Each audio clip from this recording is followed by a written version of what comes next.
Okay, hello guys. Welcome to the last talk of the day, also the last talk of the Defcon 18. Well, I'm Benson and this is Jeremy. We actually are very surprised that you guys are still here. You guys didn't, got passed out from last night, crazy Saturday night. Actually, the talk is about malware analysis.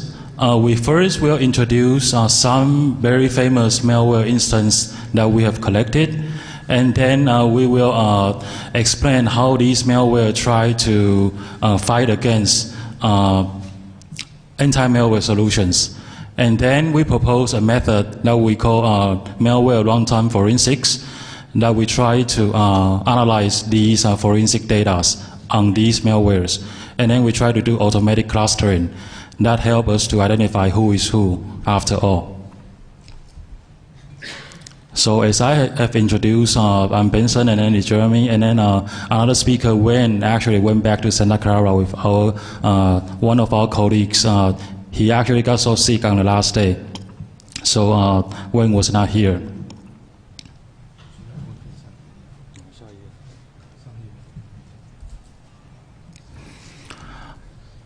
First of all, we actually would like to introduce some Chinese characters. Actually, the character on the upper left corner actually represents the term malicious in Chinese.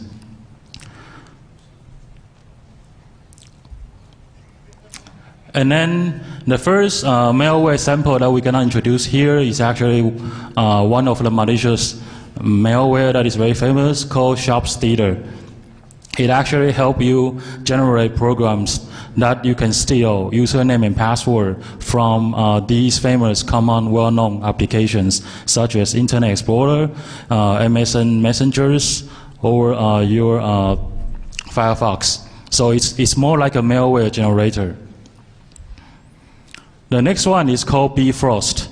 This one is also very famous. It's a very famous bot malware. As you can see on this CNC console, it actually has 28 users connected back to this CNC console. So there are 28 victims. And then the one you see up here, it's a Chinese version.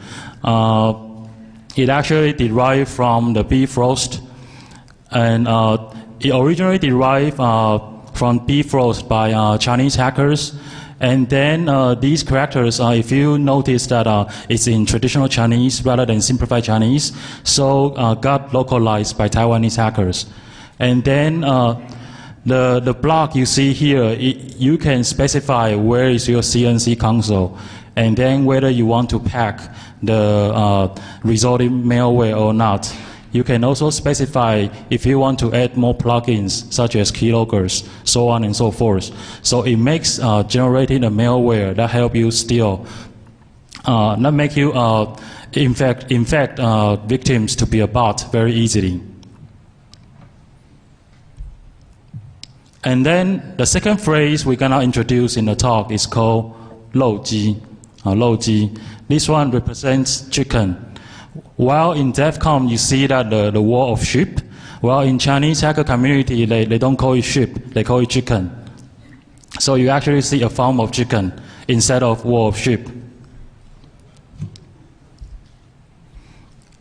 And this is the form of chicken.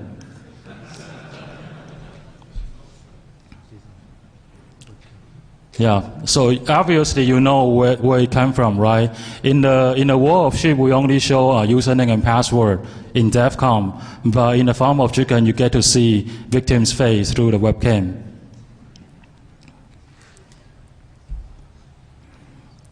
Okay, and then the modern advanced malware are so powerful that they have so many advanced features.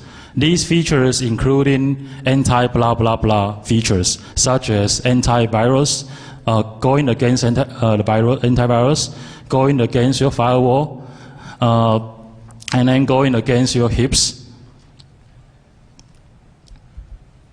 And then it has more features if you are willing to pay more.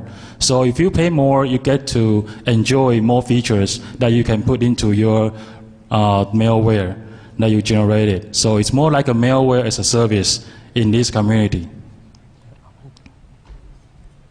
So you can see some features such as, so in addition to antivirus, fighting against antivirus, fighting against firewall, fighting against the heaps, you also have anti-VMware, anti-debugger, anti-API hookings. So these are the features that once you pay more, you can enjoy.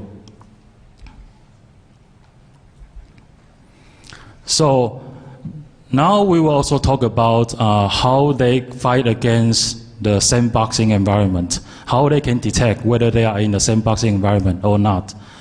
These are the approaches that they use. The first one is how they can detect whether they are inside a VM or emulator environment. Usually, one approach is that they would try to check the base address for these IDT and LDT, because in a normal machine, the IDT and LDT address starts with A something. If it's not starting with this address, then it's probably in a VM environment.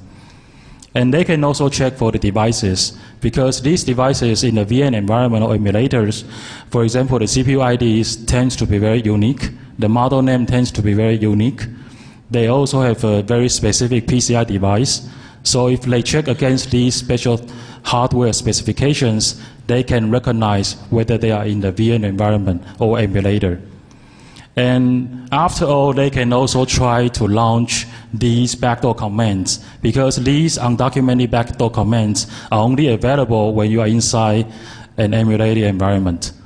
So it's very easy for malware to recognize whether they are in a VM environment or emulator. And then, in addition to VM emulator detection, they can also check whether they are in a sandboxing Windows environment or not. Because in a sandboxing Windows environment, you tend to have specific service, you tend to have a specific process name. So they can try to check whether these specific process or specific service name are there or not. Also, they can also try to detect these kernel mode SSDT or the user mode API hooking is presented or not. And then after all, the last one is a very trivial one but works very effectively. They actually have a list of legitimate Windows production ID, because these vendors, they have to have legal license of their Windows. So they have a limited set. And this limited set are being collected by hackers community, so they know whether they are inside the sandbox or not, simply by checking against these legitimate license.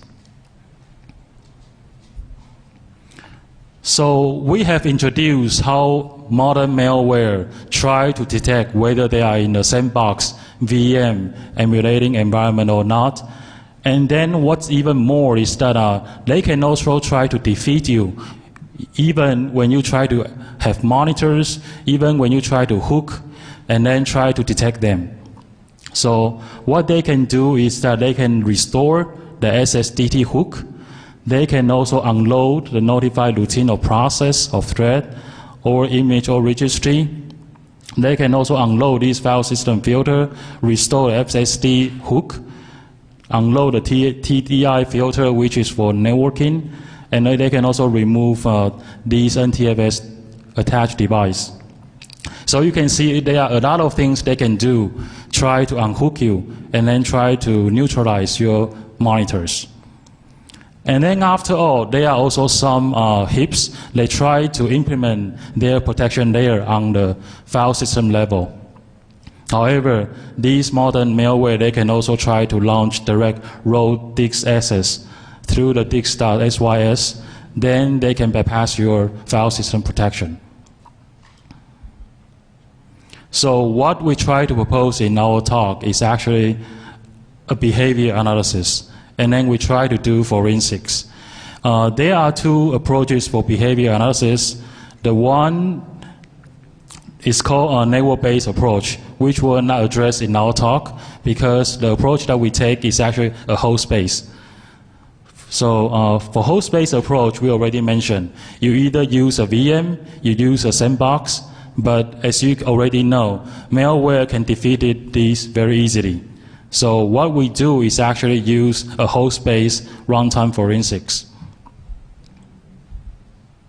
So in our runtime forensics, what we did is that we let the malware execute it, and then we try to do forensics after it's already executed. So we collect a snapshot of the environment, and then we try to identify the special features in that environment. And because we already let the malware execute, we don't have to have monitors to see what happened to the malware during its executions. We also don't have to do hookings, either through the API or not. So we have nothing for the malware to defeat us.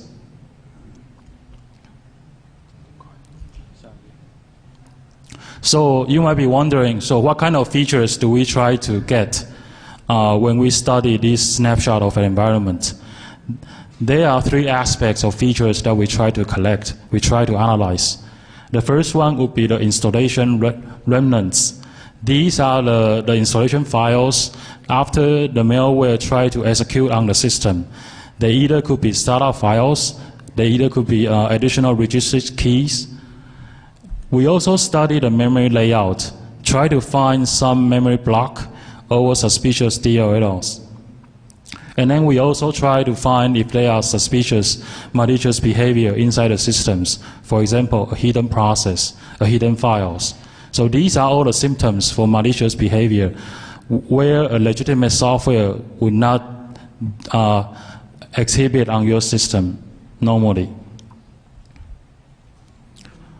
And then among the three aspects, we would further explain the one how we study memory layout, because this one is the most hardest one to work with.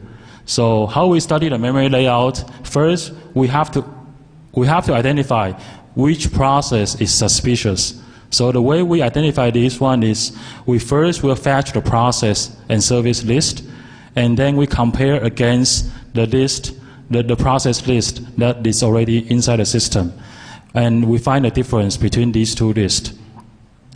And then how we fetch the process, including we scan all the following tables, as you can see up here on the slides.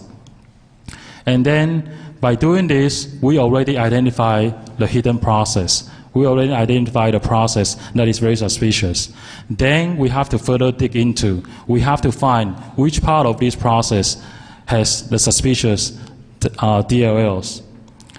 So we will fetch the DLLs from the LDR, and then we analyze the memory layout, also its structures, scan the code block, try to find the code blocks that is which we'll explain later, how we do this part to find the suspicious DLL.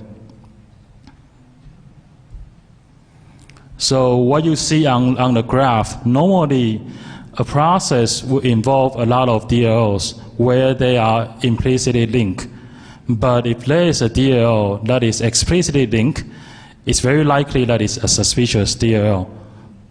And that is how we identify a suspicious DLL. So that's what we call, we check the LDR, and then we scan the import table, try to find the suspicious DLL. On the other hand, if the process actually does not load a DLL at runtime, it actually do some code injection instead. Then our approach is that we will search the memory, try to find the suspicious P image. So in this flowchart, you can see that, so let's review. We try to identify suspicious process, and then we try to identify suspicious DLL. And then inside the suspicious DLL, we do our runtime forensics, which includes LDR scan, PE packet signature check-in, code disassembly, string extraction, and then file inspection for hidden files. So these are the action items that we do for runtime forensics once we already identify the suspicious memory layout. And then in the following slides, we will introduce some examples that we have collected in the wild that use all these kind of anti-malware techniques. The first one would be the Bifrost. You already seen in the previous slides. This one is a very famous bot that being used in Chinese hacker community. And its Chinese name is called Rainbow Bridge. And the phrase is actually from its icon being used. So you can see the icon is a rainbow bridge. So that's its Chinese name. And this Bifrost, it uses code injection. So it's not DL injection, it uses code injection. So the only way you can find this suspicious code injection, you have to scan the memory and then try to find the P image. And then you will notice that it tried to do code injection into the IE browser, and then it will access a series of URLs. And the first one, if you notice that the first one it tried to access is Microsoft.com. It actually tried to check if the network connectivity is available or not. And then it tried to access some CNC servers. These CNC servers are actually named after Chinese vocabularies. For example, the one that we highlighted is actually called may I know, you ask a question, may I know, the phrase is called 请问, may I know? Case number 2 is also a very famous one in Chinese hacker community. It's called GhostNet. The original official report is actually released by Canadian researchers, Shadows in the Cloud. And then from the sample, you can see that it tried to install itself as a system DLL file into the system. And then it will connect to a CNC server. When we try to reverse these binary, we also identify the botnet commands that it can use. So you see all these botnet commands that this GhostNet can use. Notice that this GhostNet has nothing to do with the GhostRat malware. And then the string at the bottom, it's how we find out its original project name on that malware author's computer. It's actually called CXP. So it's the original project name before this malware being compiled. Okay. And the URL that we mark is actually one of the CNC servers that this malware sample tried to connect to. And this CNC server is also being mentioned in the Shadow in the Cloud report.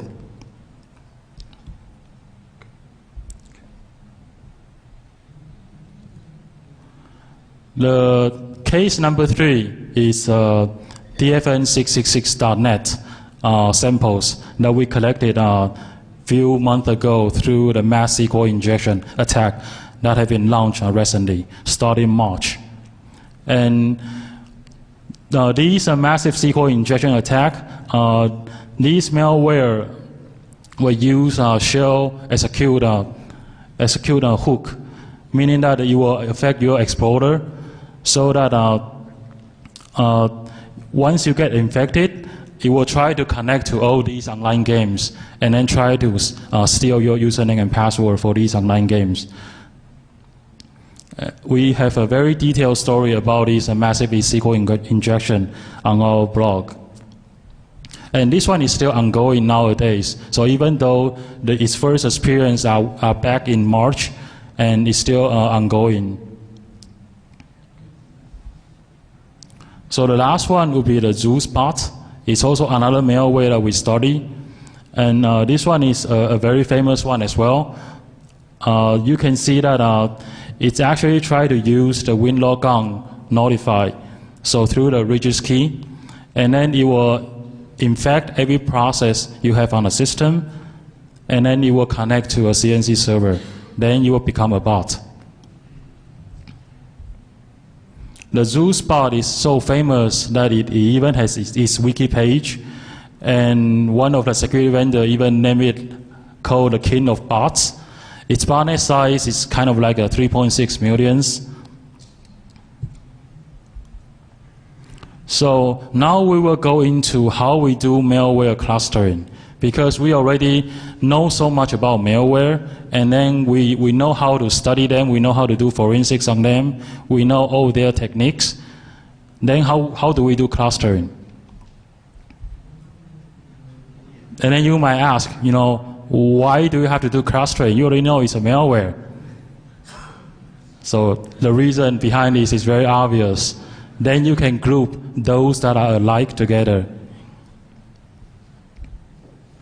So the way we do malware clustering is we try to compute the similarity between these malware instances.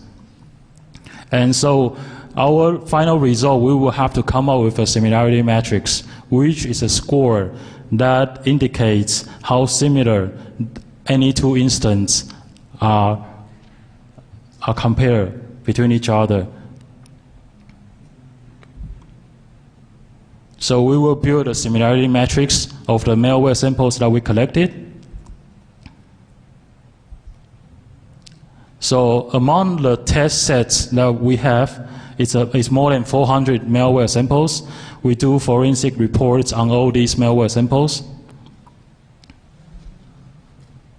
And then we try to extract the 3 significant features that we just mentioned: installation environments, memory layout, and suspicious malware behaviors. And then all these features, they will have a score. They will have a score. And then for every malware that have this score, it will compare against another malware instance. And then you can get a similarity. And then we compare with every malware instance, you get a vector of similarities. And then finally, you get a matrix of similarities. And this is how we come up with the matrix after all. And then we automate this process through our tool called ZeroBox. So ZeroBox will scan all the malware samples that we have, make it execute, and then study it,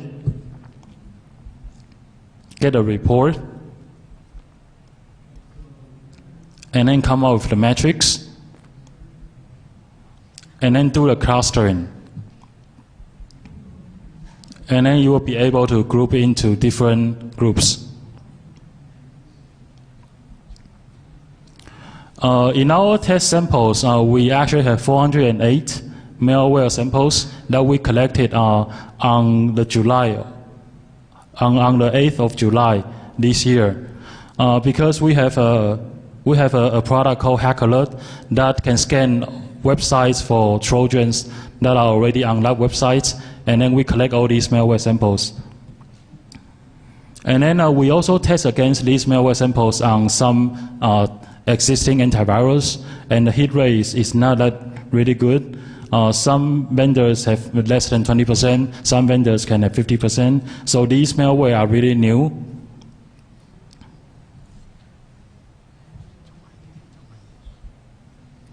And how we do the clustering is through the k-means clustering. But we will not get into too much details on why we choose this one. But the clustering mechanism we use is k-means clustering. And you see the similarity matrix, and you see a lot of colors. The reason that it has a lot of colors is because we model these scores into RGBs, because we want to visualize it. Humans has more feelings with visual pictures, so we try to visualize it. And then if you look at the first block, you see some patterns that are alike. Maybe you don't, but we will get into that. So this is the first block. Okay, did you see any color patterns? Definitely you see a lot of color patterns, but actually there are some blocks that differentiate from other blocks. So for example, if you look at the second line, you see the upper corner, there's some gray colors, and then you see it becomes a little pink over the skin color, and then it becomes more purple, and then becomes more like a pale white again. So it seems that you can see 4 blocks within this big block. Okay, so simply by visualizing it, you already can group these colors into 4 blocks. I hope that you guys are not feeling dizzy. Okay. Yeah, and actually every line, as we mentioned, it's a similarity vector. How these malware instances compare against other malware instances. So every line represents a malware instance. And then we use the antivirus to double check whether it's a malware or not. And you can see all these malware different namings used by these antivirus vendors.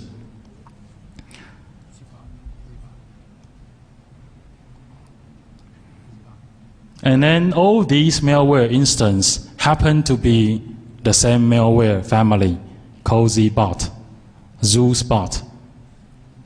So even for the first upper block, it's all ZBot. And then even the second block, it's all ZBot. So a total of all these 26, these are all ZBot instances. And because there are some ZBot variants, instead of only believing in these antivirus, we actually try to do manual inspection by our own. We try to double check these are really ZBot malware instance, and then we try to find their versions so that we can tell which variants they are. And there are actually some different bot command in these different ZBot binaries, so you can tell their different versions. So for version 1, it has these commands. For version 2, it has another set of commands.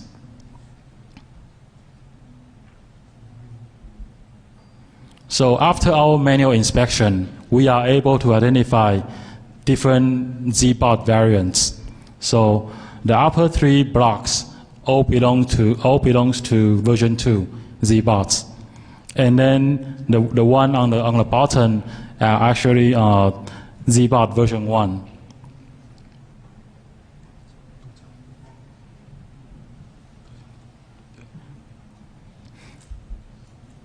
So based on our experimental results, you see that out of 408 malware instances, we manually identify there are 52 ZBot malware instances. And then among these 52 malware instances, ZBot malware instances, they can be clustered into 4 groups. One group is V1 variant, and then 3 groups are V2 variants. When we compare these clustering results against antivirus results, they actually match with each other. So our malware clustering have the same accuracy as the antivirus.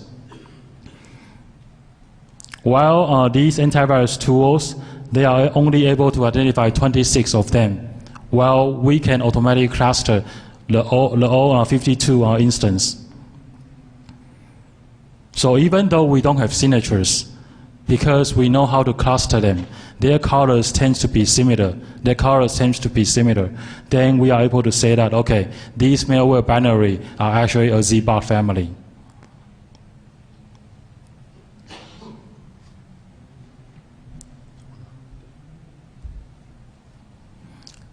And then in that big block, we only look at the first block, right? So there are other blocks in that pictures. There are also other malware families, including the Undo families and also the Bagel families, also a very famous malware. So these malware instances, they also tend to be very similar. They have the same color patterns. So the conclusion is that, as you can see, the traditional hooking-based monitor approach already cannot handle the modern advanced malwares, because these modern advanced malwares, they know how to do a lot of anti-malware techniques, including a lot of techniques we mentioned in previous slides. So instead, our approach is to do forensics after the malware already has been executed. So we only need a snapshot of the environment. And the experimental results also justify that because of our runtime forensics, we are able to collect a lot of significant features. These significant features help us to do automatic clustering of malware. So it also helps us to identify even unknown malwares, because we are able to cluster them into the groups that they are more alike with. So that will end our talk. And if you have any questions, you actually can also write emails to us.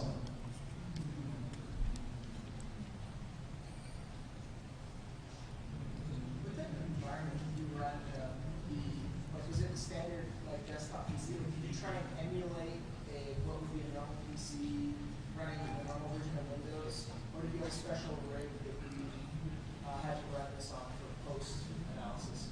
Yeah, so surprisingly, actually a normal PC. Yeah.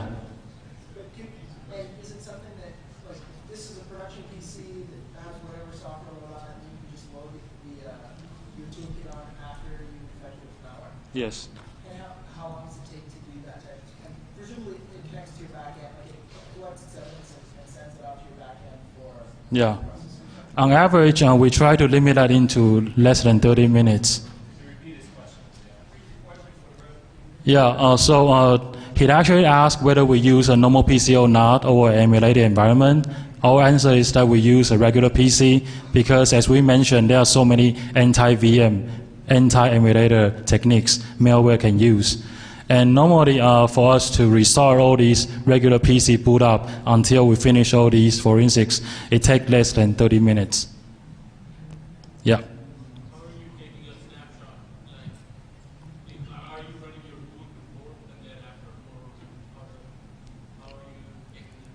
Yeah, so we're taking a snapshot after the malware already executed. We try to execute our binary. So we try to launch our program. How do you get the difference? Like what was the state of the machine first and after the malware? So then after we launch our program, we will look for all those three significant features we mentioned. So we study these startup keys, all these installation files, all these memory layouts, and all these suspicious behaviors. Yeah?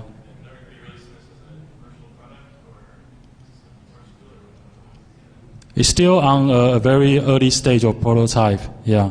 And we try to make it more mature so that we can release to the community. Yes? Since you're running analysis on physical machines, Yeah. are you guaranteeing the state once you start with your next scan? And then that's why we have to restore it. Yeah. Yes? Are you concerned about malware authors trying to circumvent your programs, executing the same way that they do the VM? Yeah, it's possible. This is why all these kind of forensic tools, they have to stay anonymous so that they cannot become one of the blacklist. Yeah, once you make it into a product, then they will try to stop you right away when you try to install it.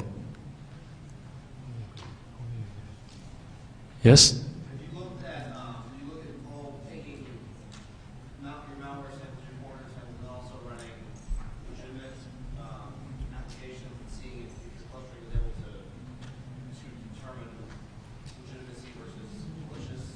Yes, definitely, yeah. You did look at that? Yes. Yes. Yeah, we will try to make it public because we are still in a rush to finalizing it.